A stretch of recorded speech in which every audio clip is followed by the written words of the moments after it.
Hello student, তোমাদের প্রত্যেককে welcome Ghosh computer একাডেমিতে। আমি সুকান্ত ঘোষ, তোমাদের অনলাইন কম্পিউটার স্যার। তো তোমরা যদি চ্যানেলের মেন পেজ দেখো, দেখবে আমাদের কিন্তু 6 নম্বর ক্লাসের দুটো, সরি, 6 নম্বর চ্যাপ্টারের দুটো ক্লাস কমপ্লিট হয়ে গিয়েছে। আজকে আমরা করব 6 নম্বর চ্যাপ্টার, মানে হচ্ছে অ্যালগোরিদম ফান্ডামেন্টাল। এখান থেকে আমরা করব হচ্ছে অনুশীলনী সলভ।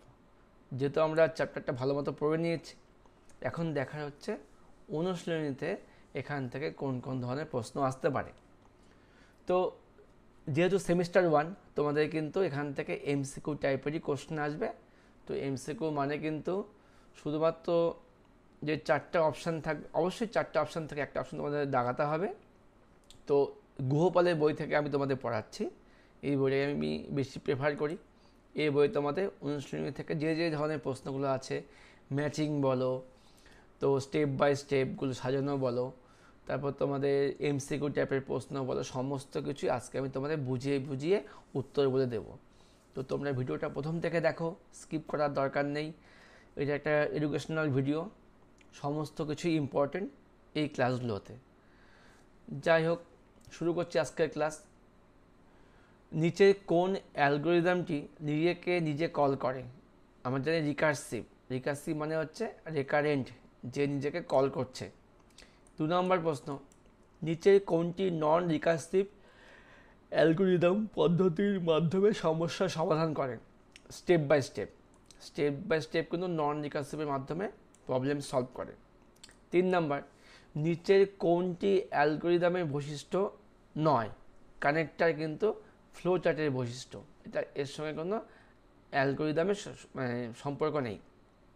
4 নম্বর, ফ্লো চার্টের শুরু এবং শেষ বোঝায় কোন চিহ্ন দিয়ে? এই ওভাল চিহ্ন দিয়ে, ঠিক আছে। 5 নম্বর, ফ্লো চার্টে যোগ বিয়োগ গুণ ভাগ বা যে কোনো প্রসেস করতে কোন সাইনটা ইউজ করা হয়? এই যে রেক্ট্যাঙ্গেল বক্সটা কিন্তু প্রসেস করতে ইউজ করা হয়। 6 নম্বর, সিউডো একটি ড্যাশ শব্দ, অবশ্যই গ্রিক শব্দ হলো সিউডো কোড, গ্রিক শব্দ, ঠিক আছে, যার অর্থ হচ্ছে কৃত্রিম বা ছদ্ম। 7 নম্বর প্রশ্ন, সিউডো কোড ড্যাশ করা যায় না, অবশ্যই এক্সিকিউট করা যায় না, কারণ এটা হচ্ছে একটা প্রাথমিক কোডিং যেটা তোমাকে অ্যালগোরিদম বা ফ্লোচার্ট করতে সাহায্য করে, কিন্তু এর কিন্তু কোনো এক্সিকিউট নেই। 8 নম্বর, নিচের কোনটি সিউডো কোডের একটি কিওয়ার্ড? অবশ্যই হচ্ছে নিচের কোনটা সিউডো কোডের কিওয়ার্ড? দেখো, সুইচ, ইনপুট, হোয়াইল, আউটপুট, এটা এখানে দাগানো নেই। তো আমি যদি সিউডো কোডটা দেখি, এই আমাদের সিউডো কোড,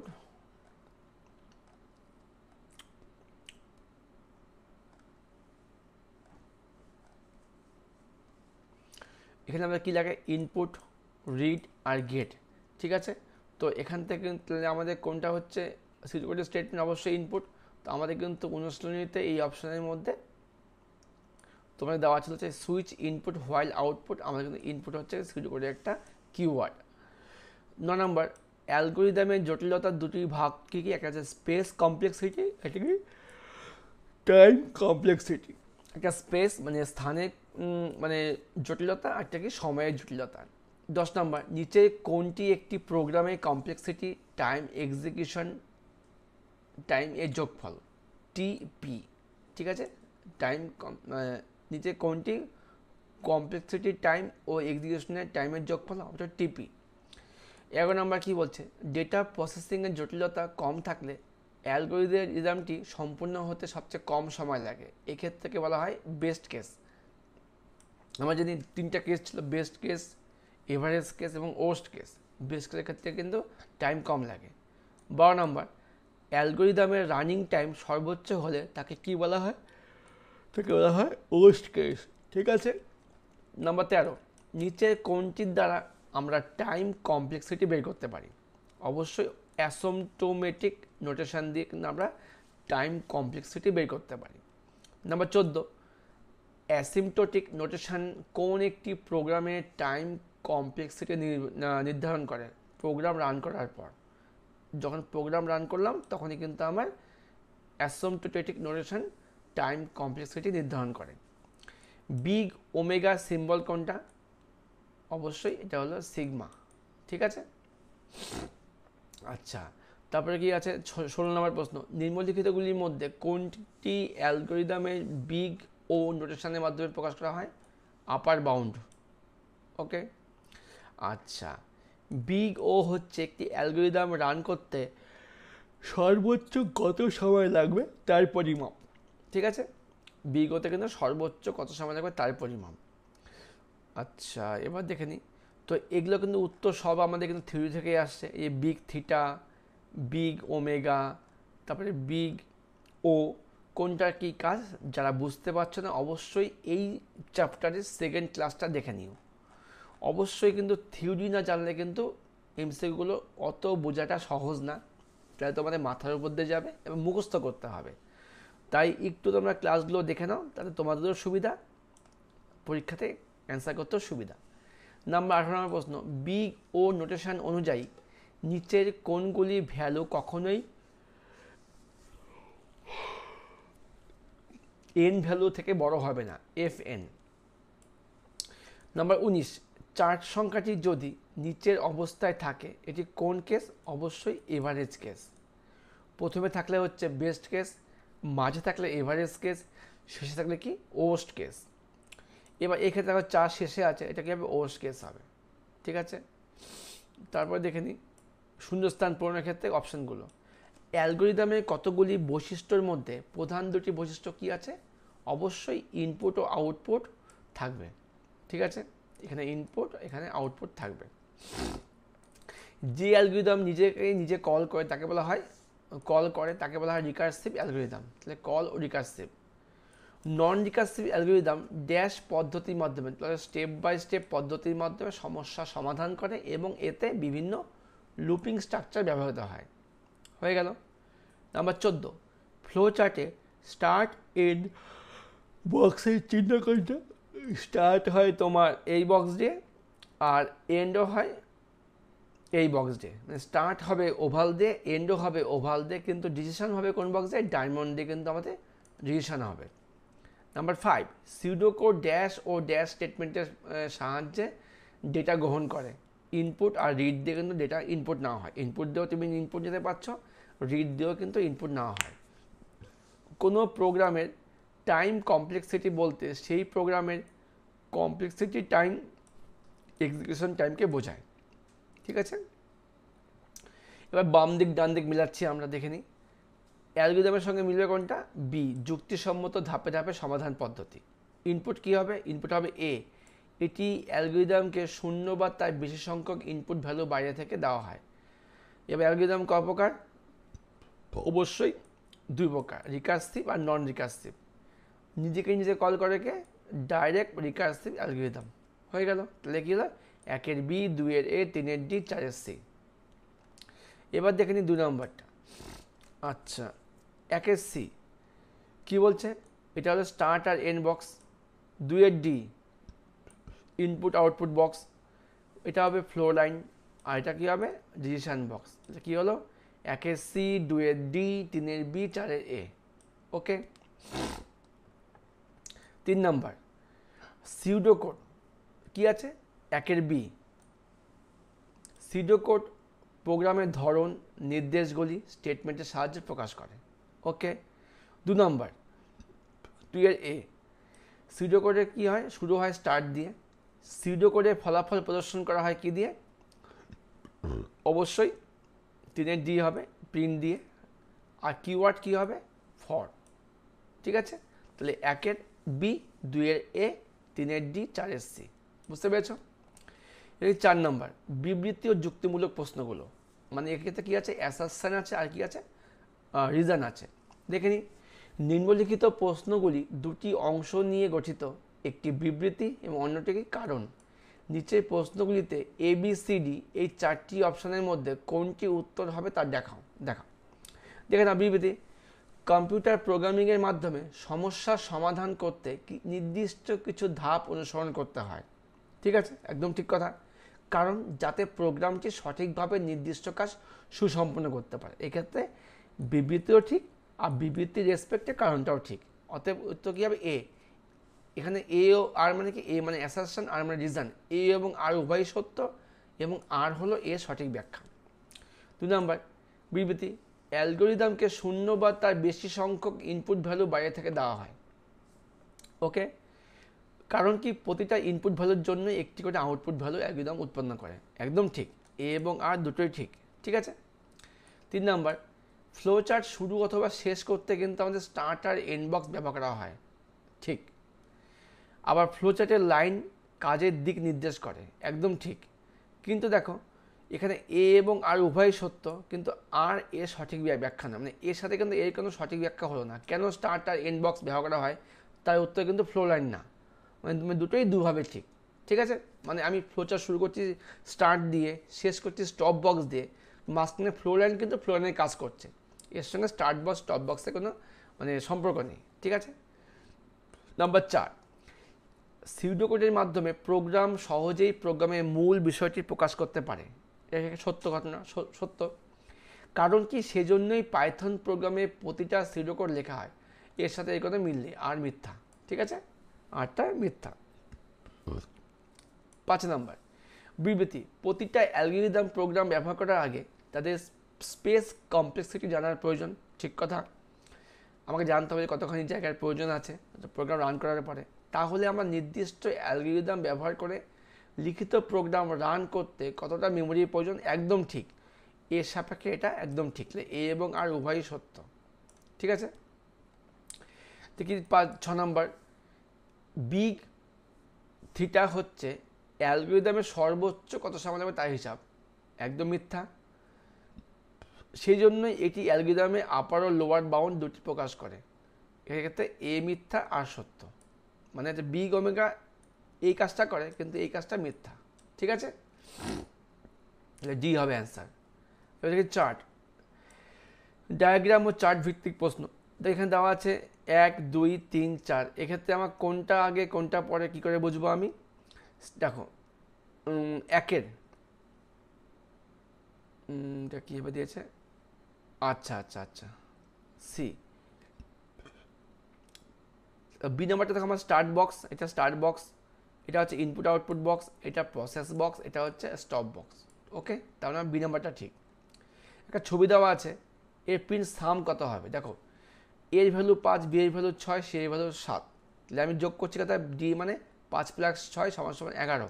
ওকে, আবার সাম করছে কি ডি প্লাস সি, ডি এর মান ছিল 11, এর সঙ্গে যোগ হলো 7 হচ্ছে 18। প্রিন্ট করছি আমি সামকে, অর্থাৎ কী হবে 18, অ্যান্সার হচ্ছে এখন আমার 18। ওকে। 3 নাম্বার, নিচের ডায়াগ্রাম x9 y10 হলে কত প্রিন্ট করবে? দেখো x9 y10, এক্স কি ওয়াই থেকে বড়, 9 কি 10 থেকে বড়? যদি ইয়েস হয় এক্স ইজ বিগার, তার মানে এটা ইয়েস না, 9 10 থেকে বড় না, নো, তার মানে কি 10 হলো বড়। স্টপ, অ্যান্সার হবে 10। বুঝতে পেরেছো? খুব ভালো প্রশ্ন ছিল। আচ্ছা 4 নাম্বার, নিচে আমরা 7টা ডেটা নিয়ে কাজ করছি, 7 আছে মাঝখানে, এক্ষেত্রে 7কে খুঁজতে আমাদের কোন কেস লাগবে? এভারেজ কেস, 7 মাঝে আছে। এবার দেখি 6 নাম্বার, আবার বিবৃতিক্রম আমাকে সাজাতে হবে।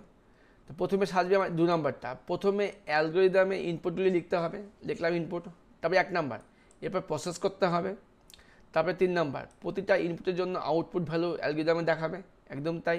লাস্টে 4 নাম্বার, সবশেষে অ্যালগোরিদমটি প্রোগ্রাম কোডের মাধ্যমে চেকিং করতে হবে, একদম ঠিক। 2 3 2 1 3 4। নিচে কোনটি সঠিক? আগে স্টার্ট বক্স, তারপরে ইনপুট, তারপরে প্রসেস, তারপরে আউটপুট, তারপর স্টপ। ঠিক হচ্ছে বি নাম্বারটা। আমি স্টার্ট করলাম, ইনপুট নিলাম, প্রসেস করলাম, আউটপুট করলাম, স্টপ করে দিলাম। ওকে। সি নাম্বার, 3টি সংখ্যার যোগফলে অ্যালগোরিদমটি ক্রম দিয়ে সাজাও। প্রথমে 2, দেখে নিই, ধরা যাক প্রথম সংখ্যাটি 5, দ্বিতীয় সংখ্যাটি 7, তৃতীয়টি 9। একদম প্রথমে ইনপুট নিয়ে নিলাম, তারপরে 1, তারপরে প্রসেস করতে হবে। এবার প্রথম ও দ্বিতীয় সংখ্যা দুটি যোগফল বের করা হলো, ঠিক আছে, করলাম। তারপরে 3 নাম্বার, এরপর প্রথম ও দ্বিতীয় সংখ্যার যোগফলের সাথে 3 নাম্বার যোগ করা হলো। ওকে, আর সবশেষে কী হবে? 3টে সংখ্যার যোগফলকে কাগজে প্রিন্ট করা হলো, অর্থাৎ 2 1 3 4। ডি নাম্বার, দেখেন ডি নাম্বার কী বলছে, নিচে 5টা ডেটা আছে, এর মধ্যে ওস্ট কেসে 13 বের করার সঠিক পদ্ধতি কোনটা? আমি 13 বিঘা সঠিক পদ্ধতি কোনটা হবে? প্রথমে 2 নম্বরটা, প্রথমে এখানে 5টা যেটা নেওয়া হলো 25, 31, 40, 23, 13, ওকে 1 নম্বর।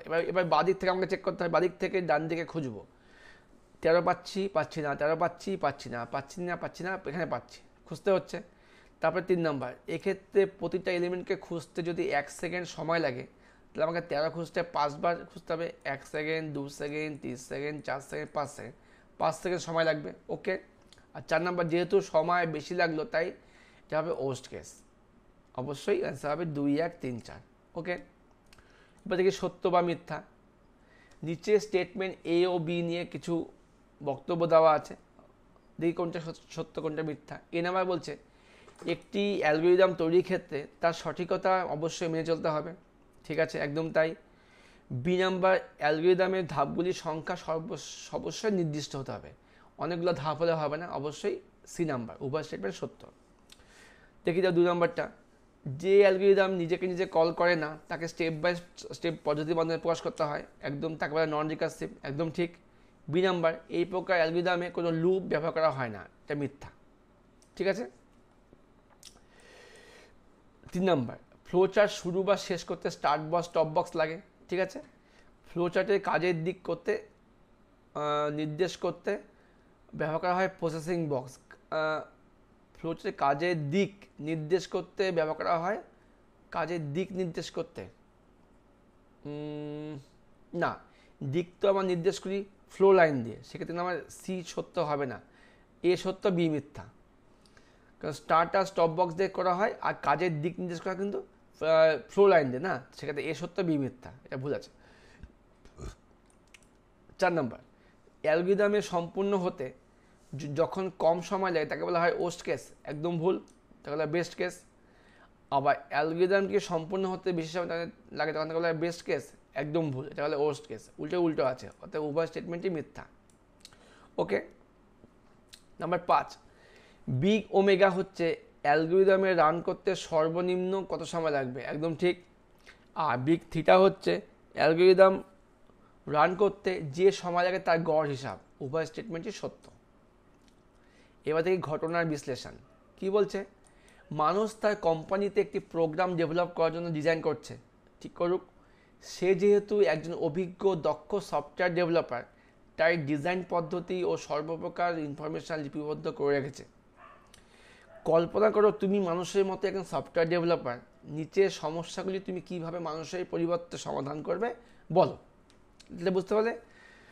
এবারে কি বলছে, 1 নম্বর প্রশ্ন, মানুষ একটি নন রিকার্সিভ অ্যালগরিদম ডিজাইন করেছে, সে কোন পদ্ধতির মাধ্যমে কোনো সমস্যার সমাধান করবে, অবশ্যই স্টেপ বাই স্টেপ পদ্ধতির মাধ্যমে পুরো সমস্যার সমাধান করবে।